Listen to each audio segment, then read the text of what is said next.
வாங்க இந்த மெஷின் எப்படி வேலை செய்யுது, ப்ரோடாட் ஃபிளாஷ் மெஷின் வச்சு எப்படி ஸ்டாம்ப் பண்றதுன்னு பாப்போம். இங்க ஃபியூஸ் இருக்கு.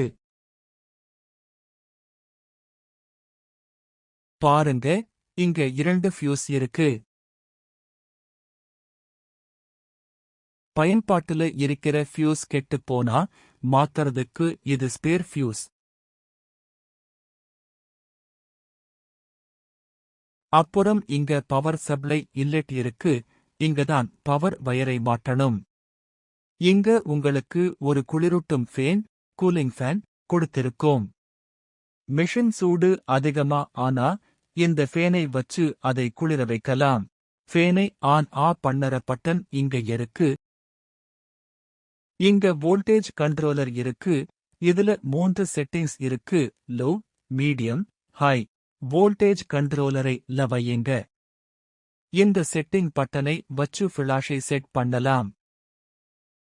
இது டெம்பரேச்சர் இண்டிகேட்டர், டியூப்ஸ்ல இருக்கிற சூட்டை காமிக்கும். இது பவர் சப்ளை பட்டன். இந்த பட்டனை ஆன் பண்ணும்போது ஸ்கிரீன்ல எண்கள் தெரியும், பவர் சப்ளை பட்டன்ல பச்சை லைட்டும் எரியும். இப்போ உங்க மெஷின் வேலை செய்யறதுக்கு ரெடியா இருக்கு. இப்போ இந்த ஃபிளாஷ் மெஷினை வச்சு ப்ரோடாட் ஃபிளாஷி செய்ய போறோம். ஒரு ஆர்ட்வொர்க்கும் ஒரு டிரான்ஸ்பரண்ட் ஃபிலிமும் எடுத்திருக்கோம். இதை வச்சு ஒரு ஸ்டாம்ப் செய்வோம். டேப்பை வச்சு ஆர்ட்வொர்க், டிரான்ஸ்பரண்ட் ஃபிலிம், ஸ்டாம்ப் சர்ஃபேஸ் மூணையும் சரியா அலைன் பண்ணுங்க. அலைன் ஆகிடுச்சு. முதல்ல அக்ரிலிக் பிளேட்டை எடுத்து எக்ஸ்போசிங் ஏரியாவுல வையுங்க. அக்ரிலிக் பிளேட்டை வச்ச பிறகு அதுல ஸ்டாம்பை வையுங்க.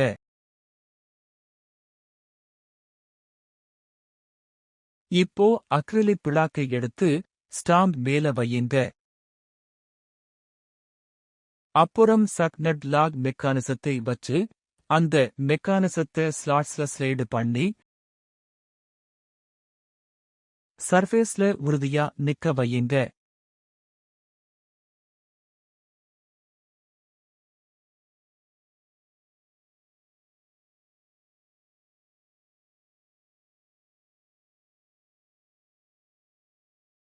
இது சேஃப்டி ஸ்விட்ச், இதை அழுத்தாம மெஷின் வேலை செய்யாது.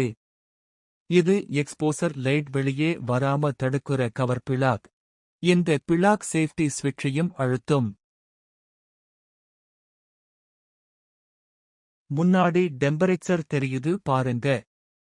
இப்போ ஃபிளாஷ் எண்ணிக்கையை செட் பண்றோம். சாதாரணமா இது 3. வோல்டேஜ் எப்போவும் ல வைக்கணும்னு ஞாபகம் வையுங்க. இப்போ ஸ்டார்ட் பட்டனை அழுத்துங்க. மெஷின் ஃபிளாஷ் ஆகிறதை ஆரம்பிக்கும்.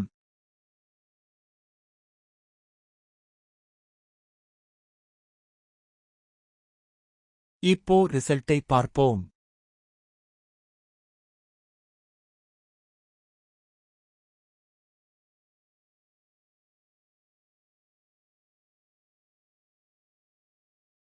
இப்போ ஃபிலிமை எடுத்து ஸ்டாம்பை பாருங்க.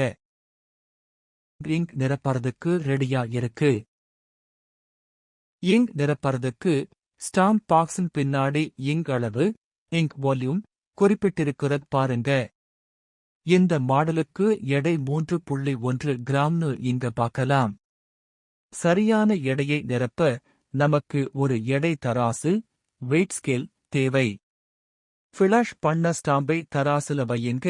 அப்புறம் 0 பட்டனை அழுத்துங்க. பாக்ஸ்ல பார்த்தபடி இங்க் 3.1 கிராம், அதனால அதே அளவு இங்கை ஸ்டாம்ப்ல நிரப்புவோம். பாருங்க, சரியா 3.1 கிராம் இங்க் ஸ்டாம்ப்ல நிரப்பப்பட்டிருக்கு. இப்போ இங்க் ஸ்டாம்ப் முழுக்க பரவறதுக்கு கொஞ்ச நேரம் காத்திருப்போம். 30 நிமிஷம் கழிச்சு இப்போ ஹேண்டிலை பொருத்துங்க.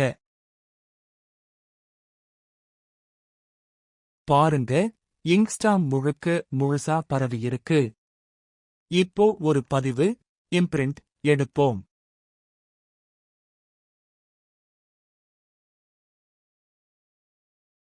இப்போ உங்க ஸ்டாம்ப் பயன்படுத்துறதுக்கு ரெடியா இருக்கு.